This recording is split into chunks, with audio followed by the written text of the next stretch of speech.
اس دی طرف کوئی وسیلہ کوئی ذریعہ تلاش کرو اللہ والا وجاہدوا فی سبیلہ اللہ دے راہ جہاد کرو لعلکم تفلحون تو یقیناً تسی کامیاب ہو جاؤ.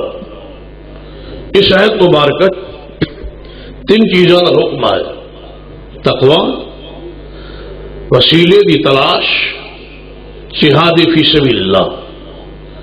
جدو تقوی دا لفظ استعمال ہوئے ہر آدمی عامی خاص سے جانتے ہوئے تقوی کس نے کیا ہے اللہ کا ڈر خوف.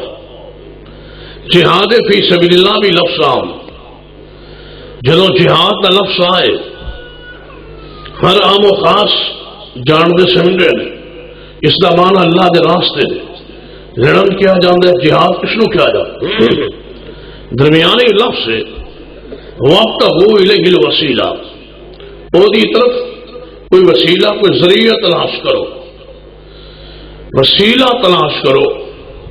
قرآن کہہ رہے ہیں وسیلہ تلاش کرو.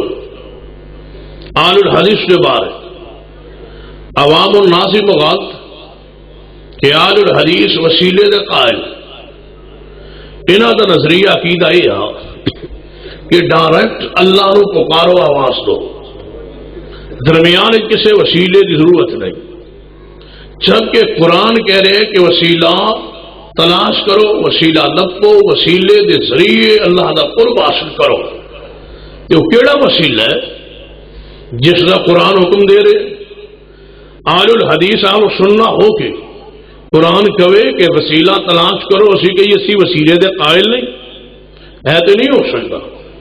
ہر مسلمان وسیلے دا قائل قرآن کہہ رہے وسیلہ تلاش کرو لیکن وہ کیڑا وسیلہ ہے جس نو تلاش دا قرآن حکم دے رہے آئیے